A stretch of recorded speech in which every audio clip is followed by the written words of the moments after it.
Bien, pues les invito a abrir sus Biblias. Marcos, ¿no? Marcos, correcto. Vamos a seguir estudiando el libro de Marcos y vamos a hacer en el capítulo 11, ¿verdad? La semana anterior hablamos sobre la entrada de Jesús a Jerusalén.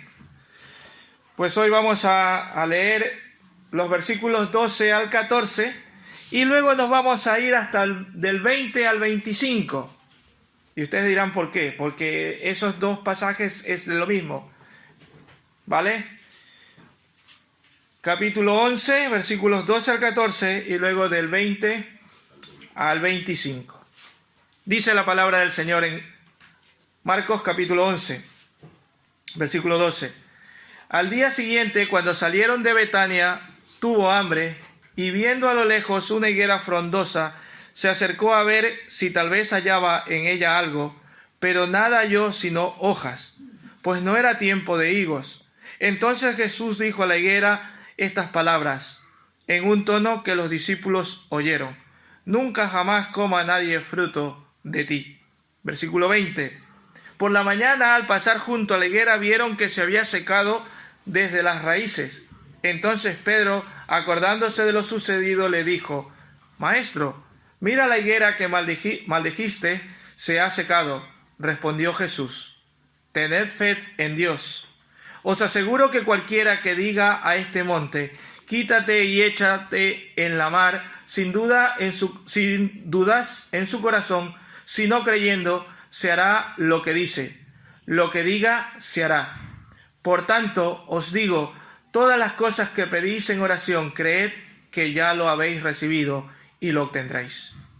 Y cuando estéis en oración, perdonad si tenéis algo en contra de alguno, para que también vuestro Padre que está en los cielos os perdone a vosotros vuestras ofensas. Porque si vosotros no perdonáis, tampoco vuestro Padre que está en los cielos os perdonará vuestros agravios. El Señor bendiga su palabra. Padre, en el nombre de Jesús nos ponemos delante de ti, y que seas tú, Señor, quien nos hable en esta mañana, que seas tú quien dirijas nuestras vidas hacia tu palabra al escucharla, Señor. Que seas tú, Señor, el que abra nuestro entendimiento para entender todo lo que tienes para nosotros en esta mañana. En el nombre de Jesús nos ponemos en tus manos, Señor, para que tú nos ayudes y nos hagas instrumentos tuyos al hablar de la misma. Oh Padre, en el nombre de Jesús, gracias, Padre. Gracias porque en esta mañana tú estás aquí y nos vas a bendecir. En el nombre de Jesús. Amén. Qué bonito es ver los campos. Suelo en el verano ir hacia los campos de Cieza cuando se acerca el verano, y cuando acercamos a esos campos, vemos cómo los árboles están llenos, y la mayoría de este campo allí en Cieza se ven ciruelas, nectarinas, melocotones, ¿verdad? Y da un placer verlos, por lo menos a mí, yo cuando he ido por allí, me ha tocado alguna vez, da un placer verlos. Y si te permiten entrar al campo y coger alguna de los frutos, ya no sabes qué hacer, no sabes qué fruta coger, no sabes si la más grande, la más madura. Vamos, escoges de una aquí, escoges de la de más abajo, ¿verdad? Y te vuelves un poco hasta loco sin saber qué hacer, ¿verdad? Pero también, cuando ya pasa el tiempo de la cosecha, quedan ya como que ha pasado un huracán casi por ellos, ¿verdad? Todos están ya con las ramas un poco caídas, inclusive pasa el verano, y ¿qué es lo que pasa? Se les caen todas las hojas y se quedan todas las ramas un poco ya, ¿verdad? Empieza el otoño y empieza a caerse todas las hojas y algunos de estos árboles se quedan pelados completamente, ¿verdad? Ya no es la misma visión, ya no causa la misma alegría ver esos árboles. Pues en esta mañana vamos a ver de un árbol que estaba muy bonito, muy frondoso, pero algo pasó. ¿Qué fue lo que pasó? Lo vamos a ver dentro de unos minutos. Pero antes vamos a situarnos, vamos a saber dónde estaba Jesús. La semana pasada, ¿dónde se quedó Jesús? ¿Dónde estaba? En Betania, ¿no? Vale, estaba en Betania. ¿Qué fue lo que hizo antes de ir a Betania? El día anterior había llegado ¿a dónde? A Jerusalén, ¿verdad? Y había ido directamente al templo y había observado todo lo que allí hacía. Marcos nos dice, si leemos unos versículos antes, que era un poco tarde, que estaba anocheciendo.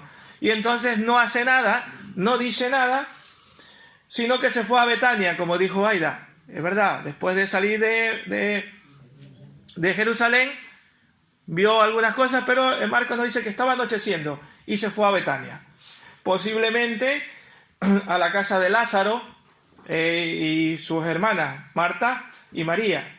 Lázaro, el que Cristo resucitó, era su amigo, sus amigos.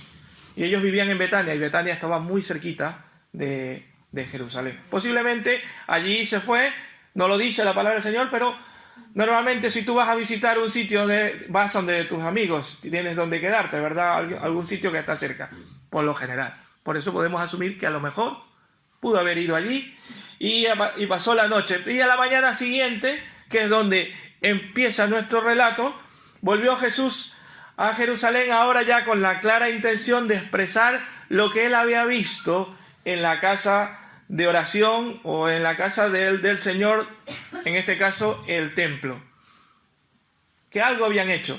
Pero lo del templo no lo vamos a tratar esta semana.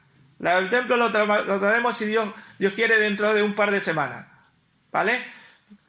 Y sin embargo, Marcos coloca en medio de lo del templo, o lo coloca el templo en el medio, dentro de dos situaciones, dos incidentes que tuvieron lugar en el camino. En ese camino de Betania, ¿a dónde? A Jerusalén. Y se trata de la historia de una maldición de una higuera. Tal vez podríamos preguntarnos qué importancia puede tener una higuera en el camino de Betania a Jerusalén. Pero para que el evangelista lo mencione, tiene una importancia. Si el evangelista lo menciona es porque tiene alguna importancia. Estas dos ocasiones que se menciona de esta higuera podríamos decir que es el último milagro que Marcos recoge. De hecho, hasta allí Marcos viene recogiendo algunos milagros y a partir de allí ya no menciona ningún más milagro que el Señor Jesús hace, sino ya el milagro de la resurrección. Pero milagros hacia otras personas ya no las hace. Pero este milagro podemos decir que es muy diferente a los demás que hemos visto hasta ahora. ¿Por qué? Porque hasta ahora el Señor estaba bendiciendo, estaba dando vida, estaba sanando enfermos, ¿verdad? Dando de comer a multitudes con pocos alimentos.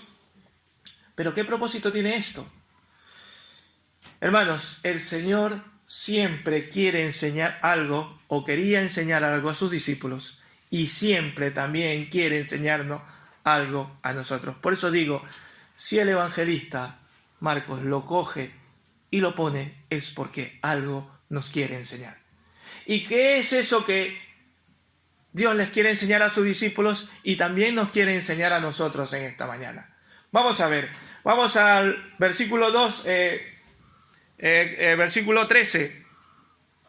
Y viendo a lo lejos, está hablando de Jesús, dice que tuvo hambre, y viendo a lo lejos una higuera frondosa, se acercó a ver si tal vez hallaba en ella algo, pero no halló sino hojas, pues no era tiempo de higos. Dice el Señor que tuvo hambre. Esto nos hace ver que el Señor Jesús era humano, como uno de nosotros. Tuvo hambre, ¿verdad? Y nosotros esta mañana cuando salimos de aquí, ¿sabes qué hambre tengo? Y suelo escuchar aquí, me voy, que tengo hambre. Y algunos pues todavía van a cocinar, pero ya tienen hambre, como cualquier humano. Yo no estoy diciendo que esté malo. A ver, yo no me malinterprete. Pero como todo humano, pues solemos tener hambre. Pues el Señor Jesús tuvo hambre y dice que va a una higuera. Y ahora la pregunta es, ¿por qué Jesús buscó higos si el evangelista dice que no era tiempo de frutos? ¿Verdad? Aquí lo dice textualmente, no me estoy inventando nada, no estoy suponiendo nada. Dice Marcos que no era tiempo de higos. ¿Y por qué el Señor Jesús buscó? Y algunos se han preguntado que además de eso, hasta lo maldijo. No solamente busca, sino que una vez que no lo encuentra, hasta lo maldice. A ver, hermanos, para comprenderlo debemos conocer primero ciertos aspectos. Y esto para los que estudian interpretación, cuando estuvimos estudiando siempre les decíamos, o se decía, que cuando estudies tienes que ver el contexto, o tienes que ver el contexto no solamente de la palabra, sino el contexto geográfico o el contexto de la tierra donde vive, o de la tierra donde se está desarrollando la historia. Para comprenderlo, debemos conocer ciertos aspectos que hay entre las hojas y los frutos de la higuera. En Israel, cuando llega la primavera, aparecen las primeras hojas de la higuera y vienen acompañados, dice, de unos pequeños núdulos o botones comestibles. O sea que la higuera empieza con muchas hojas y hay pequeños botones que son comestibles. Y entonces, si estos pequeños higos, que son botones todavía, son comestibles, no aparecen en ese tiempo, indica que el árbol, a pesar de la gran frondosidad de hojas, es un árbol estéril y que no va a producir frutos. A que eso no lo sabíamos, ¿verdad? Por eso el Señor Jesús está buscando esos pequeños nódulos. Si está muy frondosa, quiere decir que va a haber esos nódulos comestibles. Por tanto, cuando Jesús se acercó a la higuera frondosa, tenía toda la razón de pensar que había de encontrar esos pequeños cestes para comer. Sin embargo, después de inspeccionar la higuera, ¿qué es lo que se encuentra? Hojas. Solo hojas. Muy bonito, muy frondoso, ¿verdad? Pero solo se encuentra hojas. Algunos han dicho que si el Señor Jesús era omnisciente, ¿qué quiere decir omnisciente? Que lo sabe todo. Si él ya lo sabía todo, ¿por qué fue a buscar algo que sabía que no iba a hallar? Sabía que no iba a hallar fruto.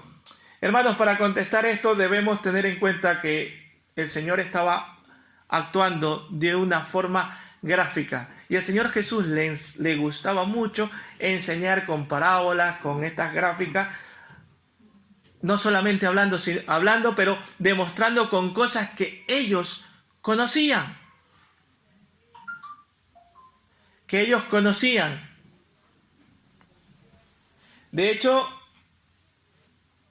lo que les quería enseñar a sus discípulos era de tan suma importancia que no debían olvidar. De hecho, podemos decir que se trataba de algo tan importante que repitió la clase 2 veces. Porque se dice que tanto lo que les enseñó con la higuera, como lo que ahí está en medio, que es en el templo, se parecen mucho. O algunos dicen que es una misma cosa. Pero ya les digo, lo del templo lo veremos después. La abundancia de hojas que había logrado este árbol parecía muy bonito. Y eso nos hace ver que el Señor Jesús siempre comprueba las cosas. De hecho, el Señor Jesús, o Dios mismo, antes de destruir a Sodoma y Gomorra, dice, voy a comprobar. Si leemos en Génesis 18, del 20 al 21, dice que el Señor Dios, antes de destruir, va a comprobar ese clamor que está llegando desde la tierra. Por eso el Señor va y comprueba, ve ese árbol, pero comprueba antes de dar un juicio. Antes de disponer un juicio, Él comprueba. Y eso nos enseña algo importante a nosotros. Nosotros solemos emitir juicios antes de comprobar. Nos dicen algo de alguien y nos sale por nuestra boca enseguida. Y no hemos comprobado. Pero ya emitimos nosotros también el juicio. El Señor y Dios, Él comprueba. Y Él es Dios. Y sabe todas las cosas. Pero aún así, hace su comprobación. Podemos decir que esto es una seria exhortación para todos nosotros. El pueblo de Israel tenía que estar vigilante y dar frutos cuando venga la visita de Dios. Pero ¿qué se encontró al pueblo de Dios? Como hojas, ¿verdad? Muy frondoso. Pero nada más. Y hermanos, la iglesia debe tomar en serio estas advertencias. Cristo puede venir en cualquier momento. Cristo puede venir de una forma inesperada. Y Él quiere encontrar frutos en nuestra vida. Él quiere encontrar frutos en nuestra vida. Él no se va a conformar con que tengamos un hermoso lugar de culto, un hermoso templo. Ni que los cultos sean muy bellos, con una alabanza esplendorosa. Él no le importa eso. Tampoco le va a impresionar nuestra música, nuestra relevancia que tengamos socialmente.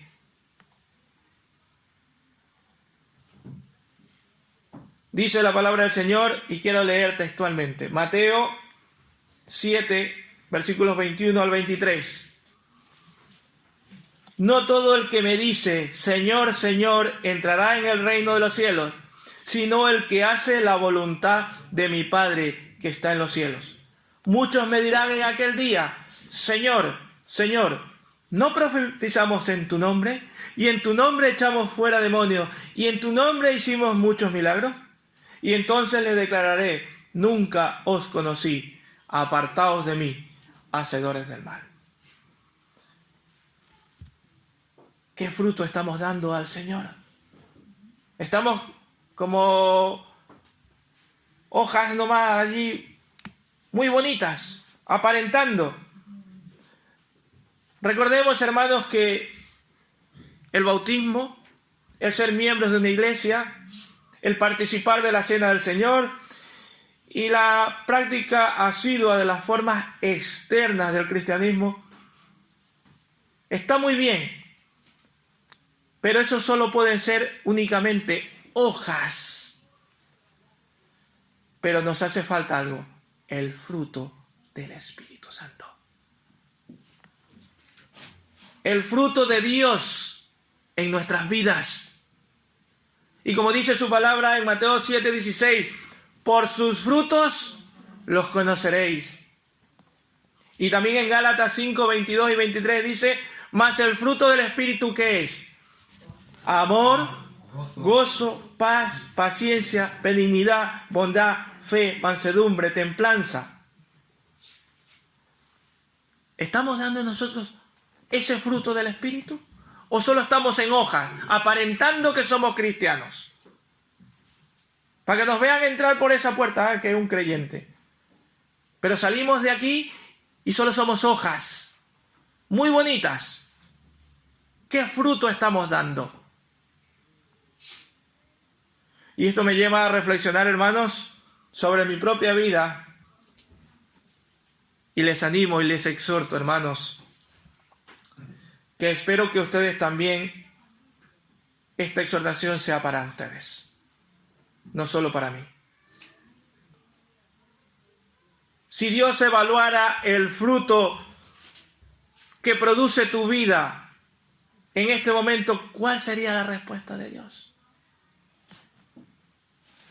Si Dios evaluara el fruto de tu vida, ¿podría Dios invitar a las naciones a que comiera de ese fruto? ¿Podría Dios llamar a las naciones a que vean los frutos de justicia que hay en tu vida y en mi vida?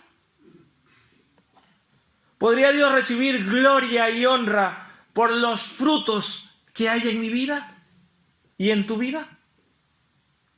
Eso lo tenemos que reflexionar cada uno de nosotros. ¿Es mi vida provechosa para el reino de Dios? ¿O sigue siendo simplemente hojas muy bonitas? Un árbol muy frondoso, pero sin fruto, vacío. ¿Qué queremos ser? Esa higuera que son completamente inútiles e inservibles. Y como vemos en la palabra del Señor, listo para ser desechado. Pongámonos eso a pensar. Si el Señor viniera ahora, ¿qué fruto va a encontrar en tu vida? Hermanos, si queremos dar ese fruto, tenemos una raíz que da vida. ¿Cuál es esa raíz que da vida? Cristo Jesús. Vamos a ver lo que pasa en el versículo 20. Dice que por la mañana siguiente, al pasar junto a la higuera, vieron que se había secado ¿hasta dónde? Hasta la raíz. Hasta las raíces. Hasta la raíz. ¿Te quieres secar tú también hasta la raíz? Hay una raíz que da vida, que es Cristo Jesús.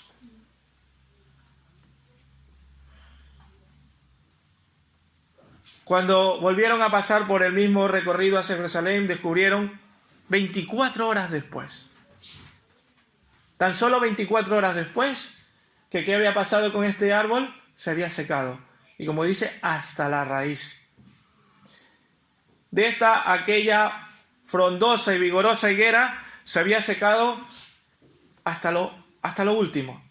Y aunque Jesús le había dicho, nunca jamás coma fruto de ti, no tenía tampoco sentido de que siga viviendo, porque el Señor le había dicho, nadie más coma fruto de ti. En otras palabras, lo había maldecido. Y todo eso me vuelve a hacer pensar seriamente sobre el juicio de Dios en este mundo.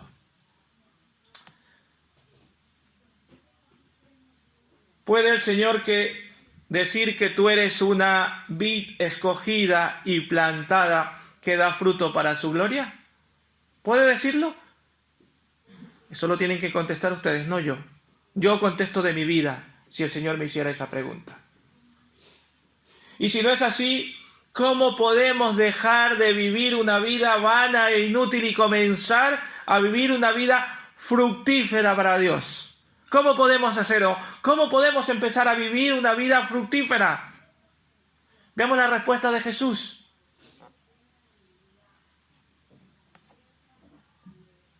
Respondió Jesús y le dijo, ¿qué cosa? Tened fe en Dios. Tened fe en Dios. Ahora Jesús le responde a sus discípulos, aunque ellos no habían hecho ninguna pregunta.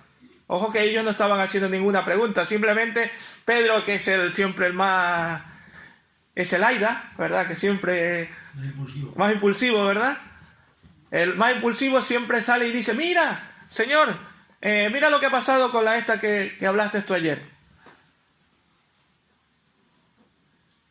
No le hace ninguna pregunta, le hace una observación. Pero el Señor Jesús quiere enseñarles algo. A partir de aquí comienza a hablarles acerca de la fe, la oración y el perdón. Raíz que da vida. Todo esto, la fe, la oración y el perdón, lo tenemos en Cristo Jesús. A primera vista parece que no hay mucha conexión, pero si nos fijamos en el contexto, podemos darnos cuenta de que el Señor estaba enseñando a sus discípulos cómo debían reaccionar ante la incredulidad de los judíos y el rechazo de parte de Dios a su pueblo Israel, perdón. Sin duda, los principios que el Señor expuso aquí fueron de mucha utilidad para la predicación cristiana y siguen siendo de utilidad para nosotros en estos tiempos. Porque para nuestros días es muy importante la fe combinada con la oración y el perdón. ¿Y por qué tenían que tener fe? ¿Por qué el Señor les dice tener fe? Por supuesto, Jesús no les estaba enseñando el secreto para maldecir la higuera o echar los montes a la mar. Vamos a leer los versículos. Tened fe en Dios. Versículo 23. Os aseguro que cualquiera que diga a este monte, quítate y échate en el mar, sin dudas en su corazón, sino creyendo que se hará lo que le dice, lo que diga se hará. Por tanto os digo, todas las cosas que pedís en oración, creed que ya los habéis recibido y lo obtendréis. La nación judía había sido maldecida por Dios. ¿Por qué? Porque no tenía fe. Estaba tomando el símil, ¿verdad? Como estaba maldiciendo a una higuera, en este caso, que no tenía fruto, que solo era puras flores, puras hojas. Ellos confiaban, el pueblo de Israel confiaba en sus obras, también en su religión, pero no en Dios. Y eso nos hace pensar nosotros. Nosotros estamos también confiando en nuestras obras, o estamos confiando en nuestra religión. Porque es que la religión evangélica es la que salva. Estoy seguro de ello. Pero no es la religión la que te salva, hermano. Es Cristo Jesús.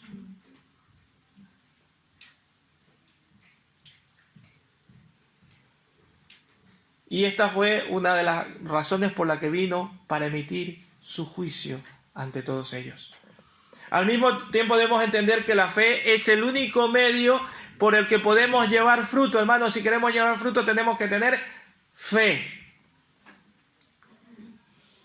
La primera fe que ponemos es creyendo que Cristo es nuestro Salvador, que Él es el quien nos liberta de todos nuestros pecados. Eso es lo primero. Y a partir de allí, un proceso de santificación. Por medio de la oración, de la fe, podemos llevar fruto y ser librados de una esterilidad espiritual. La fe en Dios nos puede llevar a superar las dificultades que vamos a encontrar en ese camino, en nuestra vida y en nuestro servicio como creyente.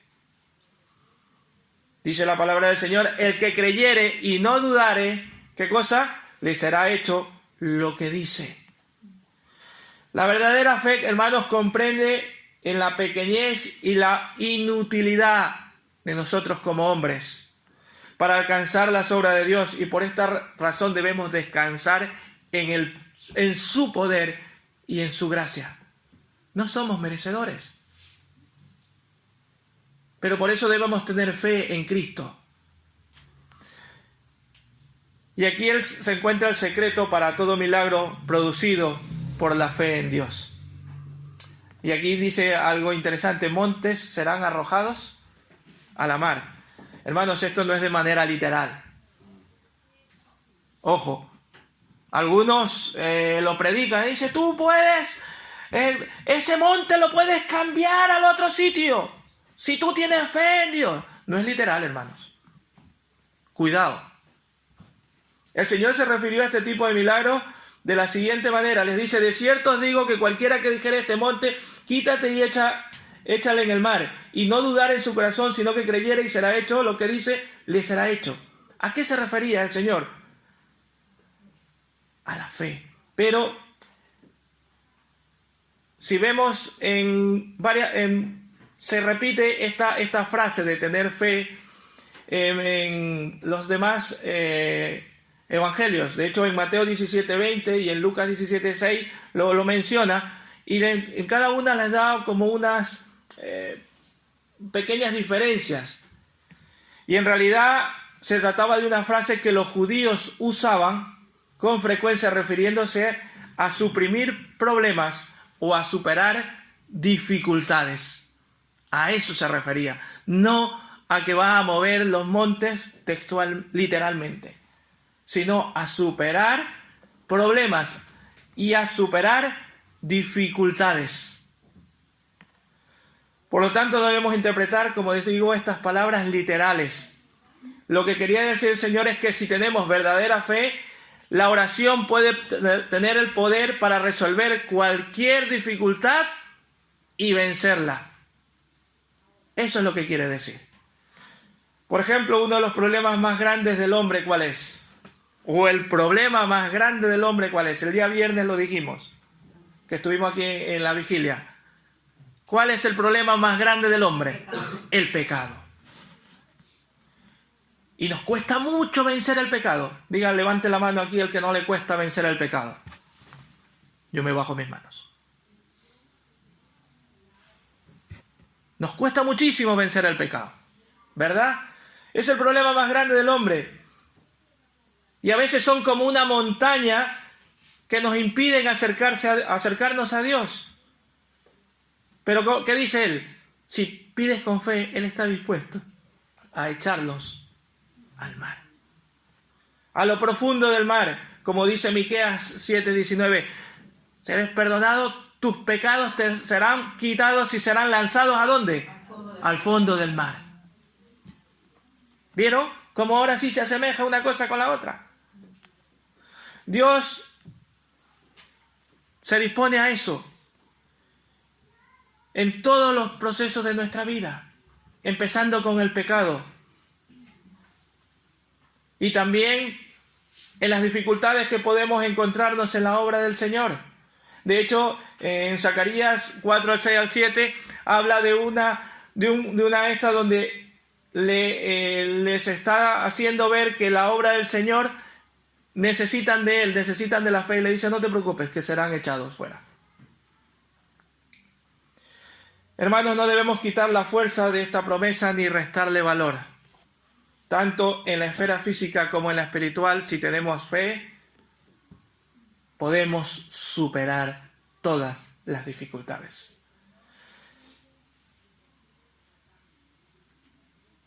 Los apóstoles ya habían estado haciendo, podríamos decir aspectos como imposibles. Ellos ya habían estado haciendo cosas que para el ojo humano hubiera sido milagroso o imposible. Por ejemplo, Pedro, el impetuoso, se lanzó y caminó sobre el agua, sobre el mar. Y eso físicamente es imposible. Mientras tuvo la fe en Cristo, anduvo caminando. En cuanto su fe se desvió, se hundió. Cuando anduvieron de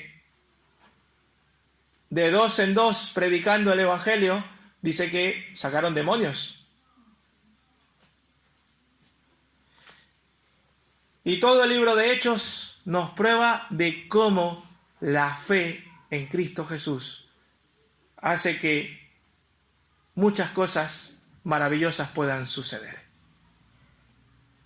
En la vida de todos nosotros hay momentos en que Dios nos hace ver claramente que su voluntad, que hay algo que eso que vamos a hacer es su voluntad. Y en ese caso podemos estar confiados, hermanos, de que eso se hará. El Señor Jesús nos dice, todo lo que pidiereis orando, creed que lo recibiréis y os vendrá. Creer y no dudar. El Señor dijo que la duda era un grave obstáculo. ¿Y a cuántos no nos pasa eso nosotros también? Dudamos. Dudamos que Él pueda hacerlo. A veces empezamos a decir, Señor, no sé qué, y después dudamos y empezamos a dudar de que Dios lo puede hacer y ya lo dejamos de hacer. Oramos por algo que a veces también no tenemos demasiado interés y ya también lo dejamos a un lado. Pedir teniendo fe en Dios tiene ciertas limitaciones. Ojo con lo que voy a decir. Pongamos atención. Si estamos queriéndonos dormir, nos vamos a despertarnos. Porque no quiero que me malinterpreten. Pedir teniendo fe en Dios tiene ciertas limitaciones, porque debemos aclarar que el Señor no nos está garantizando una fórmula mágica para conseguir todo lo que queremos. Porque dice Santiago 4:3, pedís y no recibís. ¿Por qué? Porque pedimos mal. Pedimos para gastar en nuestros deleites. ¿Y cuántas veces no nos ha pasado eso? ¿Verdad? Jesús nos enseña de cómo esa montaña poderla mover. Ese problema, sacarlo de allí. Por fe. Dijo explícitamente, tener fe en Dios. Y es Dios el que lo hace y nuestra confianza se apoya en Él, pero sobre todo en su voluntad. Hay algo muy diferente en la autogestión que nos podemos hacer, en que en realidad a veces nos podemos decir, sí, el Señor me va a dar, y nos autogestionamos, sí, el Señor me va a dar porque Él me ha prometido, pero si esa no es su voluntad, estamos queriendo nosotros afirmarnos algo que no es así. A veces estamos convencidos de lo que deseamos, eso es la voluntad de Dios, pero esa no es la voluntad del Señor. Nuestra confianza debe ser apoyada únicamente en Dios y en su voluntad.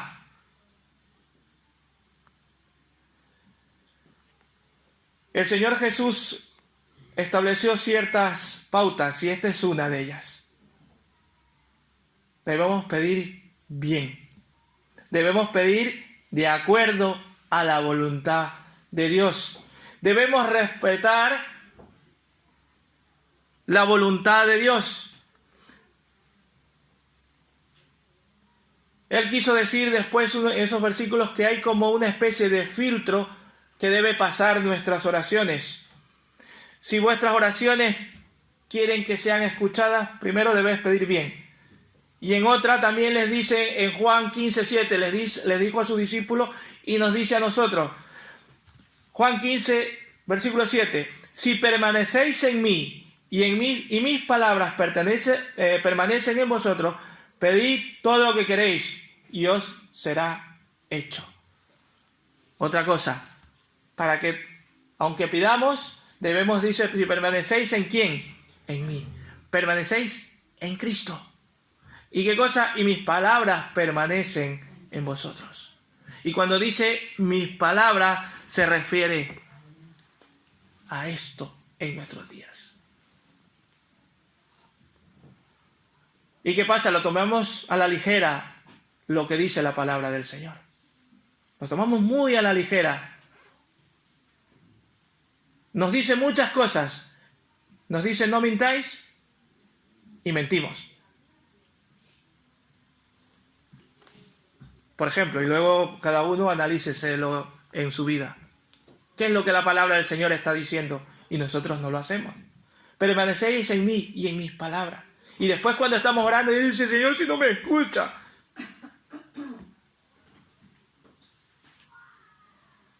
¿Estás permaneciendo en Él?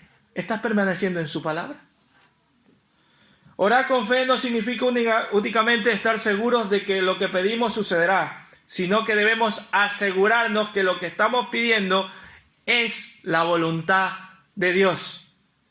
Porque no debemos olvidar que la fe es básicamente nuestra respuesta en confianza a lo que Dios nos dice. Hermanos, la oración de fe implica necesariamente estar de acuerdo con la voluntad de Dios.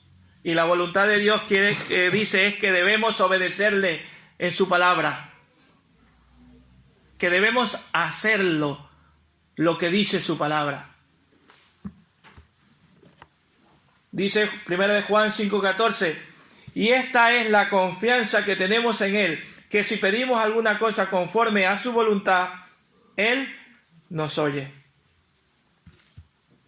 Y el Señor Jesús todavía añade otra condición aquí en estos versículos. Versículos 25 al 26 dice, y cuando estéis orando, dice algo más. Perdonad. ¿Vieron como primero les dice fe, oración Y ahora les añade algo más. Cuando estéis orando, ¿qué cosa? Perdonad. Otra condición. Por supuesto, no podemos orar para pedir la maldición de Dios sobre otra persona, sino todo lo contrario. Debemos orar para pedir la bendición sobre esa otra persona. De hecho, guardar rencor en nuestro corazón hacia otra persona hará que nuestras oraciones no sean contestadas. Así que lo que te está queriendo decir, si tienes el rencor en tu corazón, ¿tú crees que yo te voy a escuchar? Si estás guardando rencor, te está diciendo, cuando estéis orando, ¿qué cosa? Perdonad. No te está diciendo, no, guarda nomás el rencor que yo te escucho, no pasa nada. ¿A que no dice eso? Es decir, hermanos, antes de orar a Dios, hemos de hacer todo cuanto esté en nuestro poder, procurar la paz con todos los hermanos. Perdonándonos sinceramente en lo que si nos han ofendido y perdonándonos y pidiendo perdón si es necesario. Por si le hemos ofendido consciente o inconscientemente. Recordemos que cuando les estaba enseñando a los apóstoles esto, tenía una aplicación muy especial a los apóstoles, porque dentro de unos días ya había empezado la última semana antes de su muerte. Había entrado a Jerusalén y después lo que nosotros conocemos como la Semana Santa. Eso en una semana, a los pocos días, iba a ser muerto su maestro. ¿Podrían ellos perdonar a aquellos que en unos pocos días iban a matar a sus maestros? Difícil, ¿no? Pues les estaba enseñando que debían perdonar. A nosotros nos dicen algo y ya no perdonamos, y ellos tuvieron que perdonar a alguien que les estaba matando a su maestro. Es que no es así, es que no lo puedo perdonar. Parece que he escuchado esa frase, es que no puedo perdonarlo. Hermanos, hay muchos otros lugares en la Biblia en la que se destaca la importancia del perdón. Por ejemplo, Efesios 4:32, antes dice, sed benignos unos con otros, misericordiosos, perdonándonos unos a otros como Dios también os perdonó a vosotros en Cristo. O Colosenses 3:13 dice, soportándonos unos a otros y perdonándonos unos a otros, si alguno tuviere queja contra otro, de manera que Cristo os perdonó, así también hacedlo vosotros. La palabra del Señor es clara, pero no lo queremos hacer. Nos puede más nuestra humanidad. Y me incluyo. Hace un cierto tiempo, alguien me dijo, la palabra del Señor me dice que tengo que amar al prójimo como a mí mismo, y eso es tan difícil, pero tan complicado, me dijo. No, sí, lleva razón, es muy difícil amar al prójimo como a ti mismo. Pero luego me suelta y me dice, pero gracias a Dios que Pablo después, algún tiempo después, dijo que podemos soportarnos los unos a los otros. ¿Y tú cómo puedes soportar a tu hermano si no lo amas? Porque el de soportar a los hermanos es en amor. Si lo amas, lo soportas. Porque si no lo amas, hermano, no soportas.